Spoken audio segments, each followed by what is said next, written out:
Aaron Rand back with you today. So look, it's been a rough week. Friday was Friday. My voice I thought was going to just basically at any minute just kind of fade out, and I think towards the end of the show it did. The bottom line is I tested positive for COVID on Friday night. I took a test, which I just happen to have. First of all, can you even get a test anymore? I don't think so, or certainly you can't get one for free. I don't think. I don't even think they're that available anywhere. So anyway, I happen to have one here. Someone asked me a while ago, you want this? I said, sure, why not? So I tested. I was positive. I've been home since Friday. I've not been out of the house. Feeling, a little bit better. I told Brian, our producer, I said, instead of feeling like I was hit by an 18-wheeler, which is how I felt on Friday and Saturday, I feel like I was hit by a Prius right about now. So it's a bit better. Still not 100%, but we'll marshal through today. And again, thanks to David for sitting in. But all this made me wonder and think of the fact that, that expression, right? We've forgotten about COVID. We don't even talk about COVID anymore, but apparently COVID is not forgotten about us. Because when people found out, and I had friends, how are you, whatever, and found that I had COVID, I started hearing from other people just anecdotally. Oh yeah, my wife has COVID, my friend. I'm like, wow, we don't even talk about this anymore because it seems we've just taken it for granted now. You get COVID, and off we go. And that's really what it is.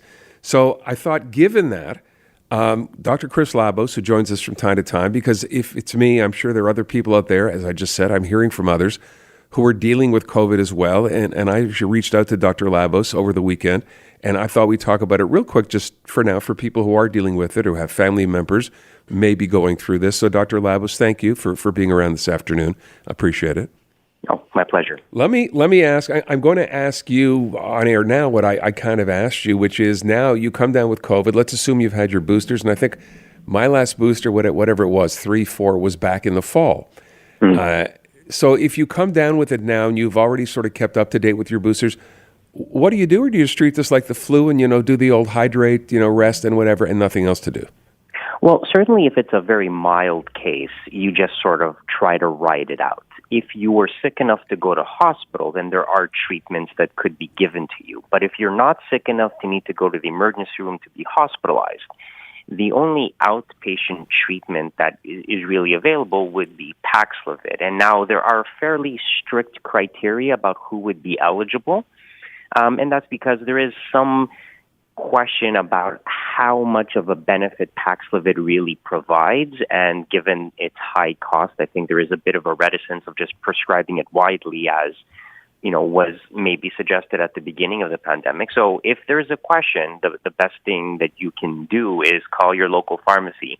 They will go through the checklist and the criteria, and if you are a higher risk individual because of age or other comorbidities, then the pharmacist could potentially prescribe Paxlovid to you. But you sort of have to ask if you're eligible. Right. The magnitude of the benefit is more dubious now as, data has accumulated, especially if you're somebody, who's been fully vaccinated. If you're unvaccinated and you're still at pretty high risk, then that's a bit of a slightly different story. So I took your advice, which was I went to the pharmacy and I went through that checklist, are you short of breath, whatever that list was, and no, I was none of those things. So, of course, I ended up not taking anything.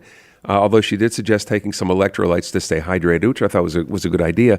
But the other question I would ask would be, if you have in fact kept up with your boosters, and it's been more than, I thought the idea was 6 months, right? Every 6 months you want to get that booster. Can you just go, if you didn't have your last booster till, last summer, and get an updated booster now?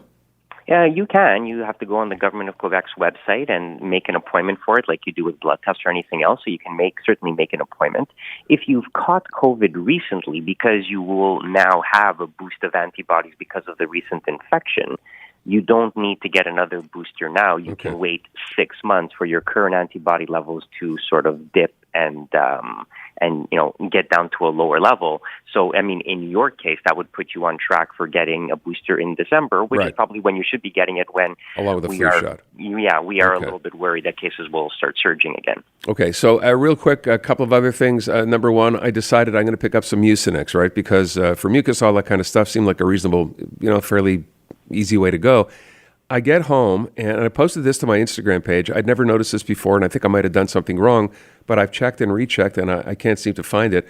When you look at dosage instructions, which used to be printed directly on a bottle or on a box, or they give you an insert, right? This was just a bottle. And I get home, and all the dosage instructions, which are like on a peel-back label here, are all in French only. Is that something new? There you got me. I don't know. I mean, that kind of surprises me that would be the case. I mean, it could just be how that particular bottle was produced. I was under the impression that they were sort of in all languages. I mean, the reason why companies do this is they want to be able to ship the same bottles anywhere in Canada, right? So, I mean, that was their rationale. If things have changed, that sort of surprises me. Okay. I mean, worst case scenario, I suppose you could always look this stuff up online. Most companies will have these instructions on their websites these days. Yeah. Well, again, these are one of those peel back stickers you have to sort of go through. It's attached to the bottle itself. Mm-hmm. That's usually where you'd find there's no English here at all. I actually wrote to the company. I emailed them yesterday to find out if this is something in Bill 96 we were not made aware of or nobody knew about. And I've yet to hear back, but they did tell me there could be 2 days between the time you send one. So I'm going to let people know if that's the case. Never seen that before. So there you go. By the way, last question really quick. Given what I'm hearing, I've just got a text from someone else who said they had a coworker whose mother actually passed away from COVID recently. Is there still a lot of this in the community from what you see, Dr. Labos? I mean, there is still COVID going around. People are still getting sick. I mean, you're sort of the proof of that. I mean, it's obviously less now than it was in the winter when you just look at the wastewater data, but it's not zero. It is still there. And the worry is that it picks up steam again in the fall, like it did last year. So, there is still COVID out there. It's not completely gone. Okay. Dr. Labos, as always, thanks so much. Appreciate it.